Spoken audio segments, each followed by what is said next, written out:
9 LPPL Radio Mahardika FM. Sobat Mahardika, Anda masih di Dinamika Kota sesi 2 dan tentunya masih bersama dengan saya Kirana Nisa. Sobat Mahardika, seperti yang saya janjikan di awal, jam 9 nanti saya akan kedatangan tamu spesial yang hadir di studio Mahardika FM. Kalau kemarin kita bincang-bincang bersama dengan pimpinan DPRD Kota Blitar, hari ini kita akan berbincang bersama dengan kawan-kawan dari BPS Kota Blitar.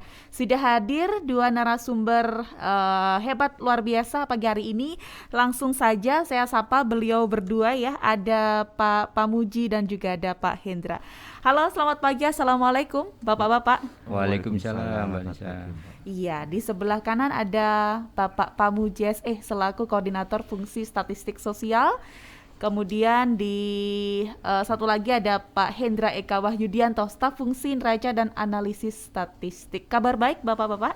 Alhamdulillah baik. Enggak apa-apa ya saya panggil Bapak ya? Oh iya, enggak apa-apa. Atau pengen dipanggil Mas seperti panggilan netizen kepada para menteri muda? Boleh lah Mbak. Oke, luar biasa. Hari ini berkesempatan untuk berbincang langsung bersama dengan kawan-kawan BPS. Hari ini kita akan membahas soal komposisi dan kualitas manusia Kota Blitar, benar ya Pak ya? Oke, ini menarik sekali dan perlu diketahui masyarakat, barangkali nanti juga bisa ikut andil ya di dalamnya. Saya awali dulu perbincangan pagi hari ini bersama Pak Pamuji ya Pak ya, berbicara soal komposisi manusia atau penduduk di Kota Blitar. Sebagai gambaran pendengar di rumah ini Pak, komposisi penduduk ini maksudnya seperti apa ya? Jadi gini Mbak ya, untuk komposisi ini diperoleh itu dari hasil sensus penduduk. Siap. Dari tahun 2020 kemarin. Jadi untuk hasilnya itu sensus penduduk itu 149 jiwa. Okay. Untuk penduduk Kota Blitar. Itu dari jumlah tersebut itu yang laki-laki itu 74.217. Okay. Sementara yang perempuan itu 74.932. Ya, dan ini bisa dikelompokkan menjadi 6 kelompok usia, yaitu yang pos generasi Z itu usianya itu sampai saat ini itu antara 7 tahun, 0 sampai 7 tahun. Itu sebesar 9,58%. Terus yang generasi Z itu lahir tahun 97 sampai 2012, itu yang usianya itu antara 8 sampai 23 tahun, itu berjumlah sekitar 25,8%. Ya. Terus untuk yang generasi milenial itu yang usianya 23 sampai 39 tahun, itu berjumlah 24,6%. Sementara yang generasi X usia 40 sampai 45 tahun itu jumlahnya 23,23%. Oke. Terus yang generasi boomer yaitu usia 56 sampai 74 tahun itu 14,24%. Yang usia di atas 75 tahun ya, atau pre-boomer itu 2,55%. Oke. Jadi memang mengacu kepada hasil sensus penduduk 2020. Betul, ya Pak ya. Atau secara umum komposisi ini membedakan jumlah penduduk ini dari usia dan juga jenis kelamin. Seperti itu Pak Muji? Iya, betul. Oke, siap. Saya pikir milenial itu generasi yang paling muda. Ada yang lebih fresh lagi ternyata ya. Ada generasi Z. Generasi Z seperti itu. Iya. Dan memang lebih domain ya kalau dilihat dari angka dan juga prosentasenya Pak. Generasi Z ini ada di angka 25,80 dari jumlah penduduk. Angkanya juga kok kebetulan cantik banget ya. Cantik banget, 149. Oke, melihat data yang sudah tersaji ini Pak, apa yang kemudian bisa kita simpulkan? Apakah memang komposisi saat ini bisa dikatakan unggul, potensial, dan lain sebagainya? Jadi yang untuk generasi muda yaitu generasi Z dan milenial itu memang yang mendominasi ya Mbak ya. Ya. Itu karena usianya usia produktif. Itu jika dikelola atau dimanfaatkan dengan baik itu bisa untuk menjadi peluang dalam percepatan pertumbuhan ekonomi. Oke. Jadi usia mereka masih muda itu masih memiliki kesempatan kerja lebih banyak daripada yang usia-usia tua. Seperti kita-kita ini, Mbak ya. Oke. Jangan gitu dong, Pak. Jadi, kita meskipun usia udah lanjut tapi jiwanya tetap muda, Pak Mamuji. Iya, betul. Kalau usia produktif itu lebih banyak membutuhkan lapangan kerja yang luas, Mbak. Oke. Jika lapangan kerjanya itu tidak memadai, itu akan bisa menyebabkan pengangguran tinggi gitu. Oke. Kalau tidak dimanfaatkan itu. Artinya memang potensi yang ada ini memang harus dikembangkan karena belum tentu ketika usia produktif ini mendominasi nanti langkah pembangunan akan strategis seperti itu, Pak Iya, Pamuji. betul. Harus dipersiapkan sejak sekarang itu. Artinya ini bisa dimanfaatkan untuk masa sekarang dan masa yang akan datang. Yang akan datang. Oke. Apa Pak barangkali yang kalau bisa dicontohkan yang starting daripada pemerintah untuk menyiapkan generasi Z atau generasi produktif ini saat ini? Ya, kita pendidikannya ya yang lebih utama itu. Mungkin ada pembinaan keterampilan atau apa untuk disiapkan dunia kerjanya. Oke, jadi ini menjadi salah satu upaya pembangunan SDM ya. Iya. Di Kota Blitar salah satunya dengan menyiapkan pendidikan, kemudian membekali dengan keterampilan. Oke, itu nanti harapannya bisa menyumbangkan di sektor perekonomian saja atau barangkali bisa menguatkan sektor-sektor yang lain, Pak Pamuji? Ya, sektor jasa, sektor semuanya itu akan bisa disumbang dari ini. Anak generasi Z ini itu bisa percepatan ekonominya itu, pertumbuhan ekonomi yang bisa dikejar dari. Tapi ya itu tadi lapangan kerja harus disediakan itu. Kalau enggak nanti akan jadi pengangguran yang banyak itu. Atau barangkali ketika sudah mendapatkan keterampilan ini nanti bisa menciptakan lapangan kerja sendiri, betul, ya Pak ya. Luar biasa. Karena kalau kita lihat sekarang gayanya anak-anak muda itu luar biasa ya Pak ya. Iya, nggak mau kerja nggak mau jadi bawahan, pengennya betul, jadi owner, pengennya jadi bos gitu. Oke, dan memang potensi ini harus memang benar-benar dilihat cermat. Masyarakat pun juga harus bisa jemput bola nih Pak ya, betul, untuk melihat peluang tersebut. Oke, kemudian komposisi dan kualitas, kita temanya hari ini itu ada apa dengan hubungan keduanya begitu, atau memang saling berhubungan ini Pak Pamuji, atau langsung saya coba beralih ke Pak Hendra? Oh boleh. Oke. Iya Pak Hendra, menarik sekali komposisi yang sudah disebutkan Pak Pamuji tadi. Lalu apa hubungan antara komposisi dan juga kualitas manusia di Kota Blitar ini Pak? Oh iya, terima kasih Mbak. Memang ada keterkaitan antara komposisi dengan kualitas. Setelah kita ketahui bahwa komposisi yang di Kota Blitar kan tadi kebanyakan di generasi milenial Y dan Z. Jadi kita bisa mengetahui kualitasnya seperti apa di generasi tersebut. Oke. Gitu.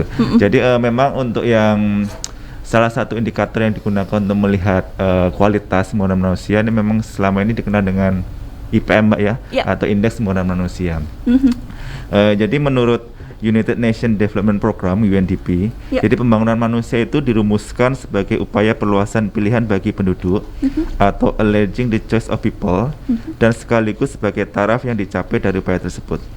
Jadi perluasan pilihan ini yang dimaksud adalah hanya mungkin dapat direalisasikan jika penduduk paling tidak memiliki beberapa kategori. Yang pertama itu peluang berumur panjang dan sehat, kemudian pengetahuan dan keterampilan yang memadai, serta peluang untuk merealisasikan pengetahuan yang dimiliki dalam kegiatan yang produktif. Gitu.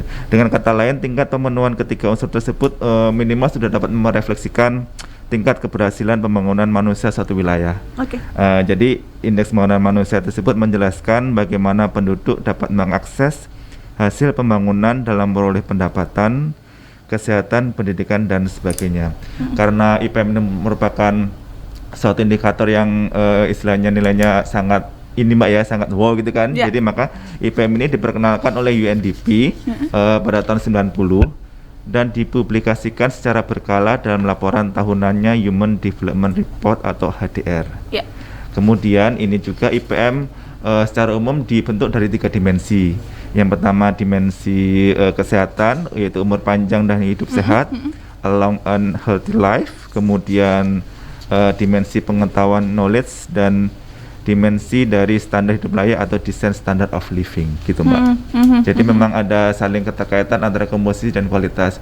Jadi kalau kita sudah mengetahui komposisinya, benar. Ya, jadi kita akan mengulik bagaimana kualitasnya manusia itu sendiri di posisi di komposisi tersebut, begitu Mbak. Iya. Dan ini memang menjadi satu-satunya tanggungan pemerintah atau sebenarnya memang harus ada keterlibatan daripada masyarakat untuk mewujudkan 3 dimensinya tadi menuju IPM yang bagus? Ya memang ini sebenarnya merupakan tujuan dari tugas dari pemerintah, karena pemerintah kan sebagai fungsinya sebagai pelayanan publik gitu kan Mbak. Jadi sebisa mungkin pemerintah dapat menganggarkan berbagai macam anggaran.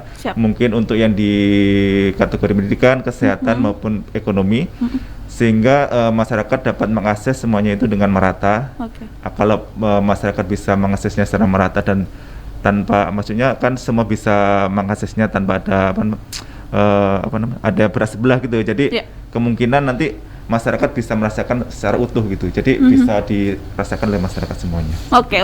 Lalu pertanyaannya, apakah di Kota Blitar ini PM-nya sudah terbilang baik sesuai dengan standar atau seperti apa Pak Hendra sesuai dengan data statistik kita? Iya, terima kasih Mbak. Berdasarkan data yang dirilis yang dilakukan oleh BPS, kualitas pembangunan manusia di Kota Blitar ini semakin lama semakin menunjukkan kemajuan. Pada tahun 2020 indeks pembangunan manusia Kota Blitar sudah mencapai 78,57. Angka ini meningkat sebesar 0,01 poin apabila dibandingkan dengan tahun 2019 yang mencapai 78,56. Dan berdasarkan penggolongannya, IPM Kota Blitar ini sudah tergolong tinggi. Sebelumnya pencapaian IPM ini ada beberapa kategori. IPM dikategorikan tinggi jika nilai sangat tinggi jika IPM lebih dari 80. Kemudian IPM dikategorikan tinggi jika berkisar antara 70 sampai dengan 80. Kemudian IPM dikatakan sedang antara 60 sampai 70 dan kalau rendah kurang dari 60. Kalau melihat dari indeks IPM tadi yang 78,57, berarti Kota Blitar sudah termasuk kategori yang tinggi gitu Mbak. Dan untuk mengejar atau menuju ke sangat tinggi ini menjadi PR yang besar, memungkinkan nggak Pak kita kejar saat ini? Iya.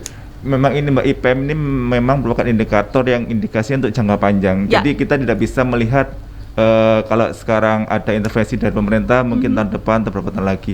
Jadi itu hasilnya bisa dilihat dari 5 sampai 10 tahun ke depan.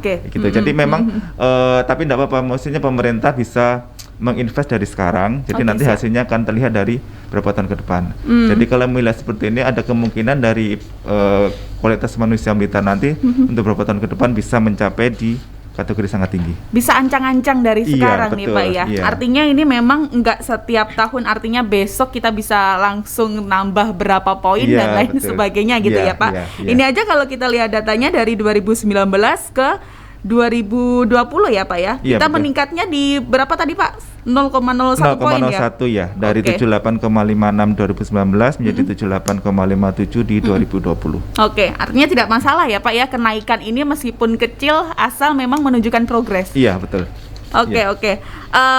Pak Hendra tadi disampaikan bahwasanya memang ada 3 dimensi atau 3 poin ya dalam IPM tadi terkait dengan kesehatan, pendidikan dan juga ekonomi, terkait dengan kelangsungan hidup yang panjang dan lain sebagainya. Ini kalau kita rinci dikatakan memang sudah memenuhi kategori itu ketika usia hidup atau harapan hidup ini dari berapa tahun sampai berapa tahun nih Pak? Ini memang dari awal tadi kan sudah saya jelaskan bahwa IPM terbentuk dari 3 dimensi, yaitu dimensi kesehatan, pendidikan, dan ekonomi. Untuk indeks kesehatan itu dipresentasikan dari angka harapan hidup. Angka harapan hidup ini dimaksudkan bahwa mengandung interpretasi bahwa bayi yang lahir pada tahun 2020 memiliki harapan untuk dapat hidup hingga 73,75 tahun. Ini lebih lama 0,15 tahun apabila dibandingkan dengan mereka yang lahir pada tahun sebelumnya. Itu untuk indeks kesehatan. Kemudian dari dimensi pengetahuan ini ada 2 indikator lagi, ada harapan lama sekolah dan rata-rata lama sekolah. Untuk harapan lama sekolah ini dan rata-rata lama sekolah terus meningkat dari tahun ke tahun. Jadi untuk yang anak-anak pada tahun 2020 berusia 7 tahun memiliki harapan dapat menikmati pendidikan selama 14,32 tahun, yaitu hampir setara dengan yang menamatkan pendidikan di jenjang diploma 3. Oke, siap. Gitu ya. Itu lebih lama 0,01 tahun apabila dibandingkan dengan tahun yang 2019. Kemudian untuk rata-rata lama sekolah ini penduduk usia 25 tahun ke atas secara rata-rata telah menempuh pendidikan selama 10,11 tahun. Hampir setara dengan masa pendidikan yang menamatkan jenjang kelas 10. Ini juga lebih lama 0,01 tahun apabila dibandingkan dengan tahun sebelumnya. Kemudian dimensi terakhir, dimensi ekonomi, ini standar hidup layak yang direpresentasikan oleh pengeluaran per kapita. Memang kan seperti kita tahu bahwa tahun 2020 ada pandemi nih Mbak ya. Jadi pandemi ini kan semua menghantam berbagai sektor, sektor ekonomi dan sebagainya. Dan ini berimbas di pengeluaran per kapita diselesaikan untuk masyarakat Kota Blitar ini mengalami penurunan dari menjadi 13,73 juta ton 13,73 juta per tahun. Ini menurun apabila dibandingkan dengan tahun 2019 yang mencapai 13,85 juta per tahun. Jadi memang pandemi ini memang secara nyata sudah mempengaruhi ini pengeluaran per kapita. Oke. Luar biasa, 14,32 tahun untuk pendidikan tadi ya Pak ya. Untuk itu bahwasanya di Kota Blitar sendiri sudah berupaya untuk itu ya Pak ya. Kalau dulu barangkali wajib sekolah berapa, 12 tahun ya Pak ya? Dulu 9 tahun. 9 tahun ya. Dan sekarang sudah hadir AKN Putra Sang Fajar yang mana juga memberikan kesempatan. Ini juga menjadi peluang yang besar Pak terhadap sektor pendidikan. Iya betul. Memang sektor pendidikan ini menjadi sektor yang lebih yang vital untuk pembangunan kualitas manusia ini sendiri kan kalau dengan pendidikan yang tinggi berarti mereka punya opportunity untuk mendapatkan pekerjaan lebih layak. Kalau dia mendapat pekerjaan lebih layak, otomatis kan pendapatan yang dia terima juga semakin tinggi. Benar. Jadi secara nggak langsung kalau pendapatannya meningkat, kemakmuran meningkat, jadi secara nggak langsung nanti walaupun belum bisa dibuktikan ya, berarti pertumbuhan ekonomi juga akan semakin tinggi. Oke. Kota Blitar yang disebut-sebut sebagai wilayah yang dengan geografis yang sangat kecil dibandingkan daerah-daerah lain Pak. Kalau misalkan dibandingkan dengan kota-kota atau daerah-daerah tetangga saat ini keberadaan IPM Kota Blitar sudah lebih baguskah atau seperti apa ini Pak? Iya, memang kalau kita melihat dari Ekskarsi dan Kediri, memang Kota Blitar IPM ini lebih unggul daripada yang lainnya. Dan peringkat IPM di Kota Blitar ini nomor 5 sejatim gitu Mbak. Jadi memang sudah starting point-nya sudah bagus di Kota Blitar ini. Jadi memang punya banyak kesempatan untuk lebih meningkatkan lagi. Pak, adakah ancaman-ancaman yang barangkali ini nanti bisa membuat nilai daripada IPM ini kemudian turun? Kalau mulai ancaman mungkin tidak ada sih Mbak. Semua kan tergantung dari effort masing kita juga dari pemerintah juga. Kalau pemerintah sudah memberikan ruang yang besar, kemudian masyarakat juga sudah memanfaatkan dengan baik, pasti akan ada jalannya gitu. Jadi kita bisa memanfaatkan segala sesuatu dari kesempatan yang kita miliki seperti itu. Oke. Saya sudah menerima beberapa WA dari pendengar nih Pak. Boleh kita bacakan satu persatu Pak Muji juga ya? Oke, nanti barangkali bisa bergantian untuk menjawab pertanyaan dari pendengar. Saya bertemu dengan Agung Sananwetan. Ini pertanyaannya menyiratkan curahan hati juga nih Pak kayaknya. Oke, Pak, sebenarnya fungsi daripada sensus penduduk ini apa toh? Mau diapakan penduduk Kota Blitar? Perasaan ya tetap gitu-gitu aja, malah ekonomi semakin seret gara-gara PPKM. Wah. Pak Muji atau Pak Hendra? Pak Muji dulu nih ya, sensus ini Pak. Jadi untuk sensus penduduk itu memang gunanya ini untuk menghitung jumlah penduduk ya. Jadi untuk basis program perencanaan pembangunan, evaluasi itu basisnya tetap di jumlah penduduknya. Misal untuk bantuan sosial itu ya, kan kita harus tahu jumlah penduduknya itu berapa, sasarannya apa, kan seperti itu. Jadi memang sangat diperlukan untuk menghitung jumlah penduduk itu, berapa jumlah penduduk Kota Blitar, biar tidak melenceng sasarannya. Dan untuk mewujudkan satu data satu Indonesia satu data kependudukan Indonesia. Benar sekali. Jadi tidak sesimpel itu memang ya Pak ya. Memang enggak. Jadi kalau dibayangkan. Jadi jangan dibayangkan setiap orang yang didata oleh BPS itu pasti dapat bantuan, itu enggak. Jadi tidak secara langsung itu bermanfaat kepada respondennya, enggak. Mungkin bisa membantu tetangganya atau yang membutuhkan seperti itu. Kan pendataannya kan tidak Kalau kita misal mendata orang miskin dari Susnas itu dari ada untuk menghitung kemiskinan. Itu sampelnya kan tidak semua orang miskin, bisa di orang-orang kaya juga kan sampel. Jadi nanti dikiranya yang didata pas orang kaya, wah saya dapat bantuan, ya nggak bisa seperti itu. Oke. Ya mudah-mudahan bisa menjawab ya Pak Agung, bahwasanya memang ini juga menjadi beberapa acuan terhadap kebijakan yang akan diambil oleh pemerintah daerah seperti itu ya Pak ya. Oke, terima kasih Pak Agung sudah memberikan atensinya pada perbincangan kita kali ini. Berikutnya tadi sebenarnya sudah kita bahas sedikit ya, apakah kualitas manusia di Kota Blitar sudah cukup unggul untuk saat ini? Ada Pak Tejo di Rembang, barangkali bisa diulangi lagi nih Pak untuk Pak Tejo terkait dengan kualitas manusia di Kota Blitar saat ini. Iya. Untuk Pak Tejo memang sudah saya jelaskan tadi, memang untuk kualitas manusia di Kota Blitar sudah tergolong unggul untuk saat ini. Memang dilihat dari beberapa indikator, dari dimensi kesehatan, dimensi pendidikan yang semakin lama semakin meningkat. Kemudian juga kalau dilihat dari kedudukannya IPM Kota Blitar ini memang sudah tergolong tinggi dibanding dari SKDN Kediri. Jadi memang untuk Kota Blitar sudah tergolong unggul gitu Mbak. Terima kasih Pak Tejo yang penasaran banget nih sepertinya kualitas manusia di Kota Blitar seperti apa, dan mudah-mudahan Pak Tejo ini juga menjadi bagian yang unggul daripada masyarakat Kota Blitar ya. Ada Farhan di Karangsari, selamat pagi Mbak Kirana. Saya pengen tahu nih bagaimana menciptakan generasi muda berkualitas di Kota Blitar. Adakah resepnya? Wah, kayak resep makanan aja nih ya. Minta resep segala ini. Mas atau Pak Farhan ini ya, bisa langsung Pak Hendra atau Pak Muji? Monggo Pak Hendra. Pak Hendra ya. Biasanya untuk menciptakan generasi yang unggul memang ada dua pihak yang harus berperan di sini Mbak. Yang pertama dari pemerintah ini harus memberikan peluang, seperti disampaikan Pak Muji tadi, menciptakan lapangan pekerjaan yang seluas-luasnya, kemudian juga menciptakan peluang bagi setiap masyarakat untuk dapat menikmati pendidikan yang lebih tinggi.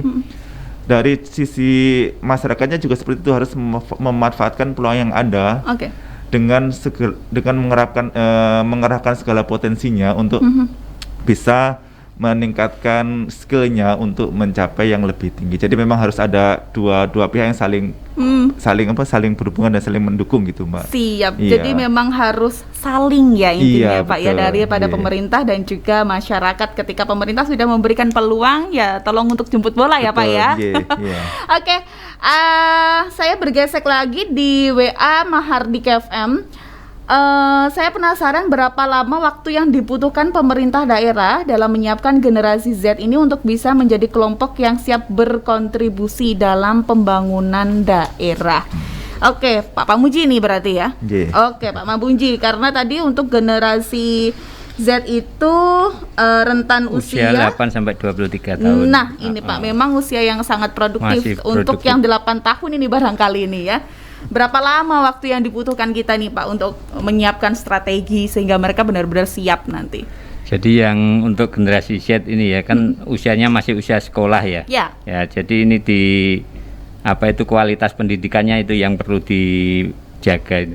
Karena sekarang itu ya anak-anak sekolah itu ya seperti kita ketahui itu kadang ya disuruh sekolah orang tuanya nggak sampai sekolah tapi ke kanan atau ke kiri. Ya itu yang harus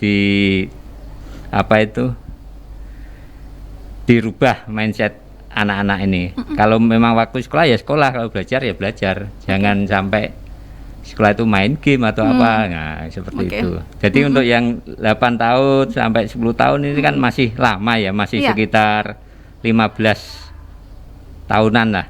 Untuk siap menjadi tenaga kerja itu ya, masuk di bursa kerja. Siap. Jadi dan untuk mewujudkan itu seperti yang dijelaskan Pak Hendra tadi ya, harus ada kolaborasi daripada pemerintah dan juga masyarakat itu sendiri. Berikutnya saya tersambung dengan Bu Niken ini ya, yang bertanya Pak, kalau misalkan pengangguran saat ini meningkat di masa pandemi COVID-19, apakah juga akan berpengaruh terhadap kualitas manusia di Kota Blitar? Oke, terima kasih. Masih berkaitan dengan COVID-19 yang ditanyakan Pak, ketika pengangguran meningkat, apakah ini juga akan berpengaruh terhadap kualitas manusia yang disebutkan sudah unggul tadi? Iya. Pengaruhnya mungkin tidak secara langsung ya, Mbak. Okay. Jadi memang itu tadi harus ada perantaranya. Jadi kalau seandainya penganggurannya semakin meningkat di masa pandemi, otomatis kan dia tidak mempunyai kesempatan untuk mengakses pekerjaan yang lebih baik. Okay. Kalau dia aksesnya semakin terbatas, kemungkinan akan pendapatannya juga akan semakin berkurang. Tadi memang kalau di IPM kan ada 3 dimensi itu dan yang saling melengkapi. Yeah. Jadi memang kalau seandainya penghasilan dia menurun, otomatis pendapatannya juga akan semakin menurun dan kesejahteraan semakin menurun. Jadi secara nggak langsung juga ini akan mengaruhi kualitas manusia itu sendiri. Tetapi kalau seandainya di dimensi-dimensi yang lainnya itu pergerakannya semakin tinggi dibanding yang itu, mungkin bisa saling menutupi gitu. Iya. Oke, artinya barangkali di ekonominya kurang baik, tapi di pendidikan dan juga kesehatannya sudah sangat bagus. Ini juga bisa menutupi ya Pak ya, satu sama lainnya ya. Iya. Oke, terima kasih ini tadi untuk Bu Niken yang sudah ikut bergabung pagi hari ini. Nah, ini ada pertanyaan yang cukup unik nih dari Pak Muslih di Sukorejo. Kalau santri ini apa juga bisa menjadi aset berkualitas Pak dari sisi pendidikan agamanya? Wow, out of the box ini pertanyaannya ya. Yeah. Ini bagaimana ini Pak Indra? Ya memang bisa sih Mbak, karena kan pendidikan di santri kan hampir sama dengan kurikulum yang di formal. Yeah. Jadi memang masih bisa dimungkinkan seperti itu. Jadi kalau seandainya ini yang penghitungan dari IPM ini memang selain melibatkan di pendidikan formal juga melibatkan yang di non formal seperti pesantren dan lain sebagainya. Jadi kalau itu otomatis akan mempengaruhi juga di kehidupan kualitas manusia itu sendiri. Oke, jadi masuk di itu tadi ya, di awal tadi keterampilan dan lain sebagainya. Jadi tidak mengacu kepada pendidikan formal saja ya. Betul. Oke, luar biasa. Tidak terasa loh Pak, ini tadi kita ngobrolnya sudah setengah jam lebih begitu. Ada banyak sekali terkait dengan komposisi dan juga kualitas manusia di Kota Blitar. Pak, terkait itu tadi sebenarnya masyarakat dalam hal ini bisa berperan aktif, ikut andil juga nggak sih dalam mendukung pemerintah seperti itu? Iya, memang di sini diharapkan itu tadi Mbak, saling koordinasi dan kolaborasi antara pemerintah dan masyarakat. Pemerintah sudah memberikan kesempatan yang terbuka, itu harus dimanfaatkan dari masyarakat itu sendiri. Jadi saling ada koordinasi dan ini kerjasama pemerintah dengan masyarakat sendiri. Oke. Dan terakhir nih Pak, barangkali apa yang ingin disampaikan kepada masyarakat Kota Blitar ya, termasuk Sobat Mahardika yang hari ini juga mendengarkan kita. Pak Indra dulu. Ya, terima kasih. Memang pembahasan mengenai kualitas manusia kan memang menarik ya Mbak ya. Jadi kalau seandainya dibahasnya akan lama gitu Mbak. Jadi mungkin kalau sahabat pendengar Mahardika pengen mengetahui lebih lanjut lagi, bisa mengikuti webinar yang akan dilaksanakan besok hari Kamis yang dirasakan BPS Kota Blitar. Jadi mungkin sahabat Mahardika bisa keterangan lebih lanjut bisa melihat di IG-nya BPS Kota Blitar, karena nanti di situ kita akan ngobrol banyak tentang IPM dan sebagainya. Di situ nanti juga akan ada ini door prize.